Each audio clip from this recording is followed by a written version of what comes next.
Hey, what's going on, guys? This is Peter the Creator here. Today I'm doing a tutorial video on the Blue Yeti microphone and how to change some settings around, or just literally one setting, and that changes like your entire background. Like there's a difference between the hissing sound and with no hissing sound. As you guys could tell that this audio is like really clear now. For 3 years straight, I've been having this like normal issue with this microphone. And recently I found out how to fix that issue. So if you're an Apple user, click the sound icon, and if you're Windows, you could definitely click somewhere around here too. You go down to sound preferences, and you should find the Yeti stereo microphone. And you can see how like I just adjusted this recently, but before it was all the way up here.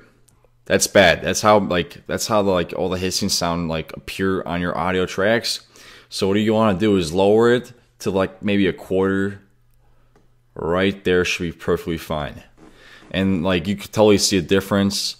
So yeah, thanks.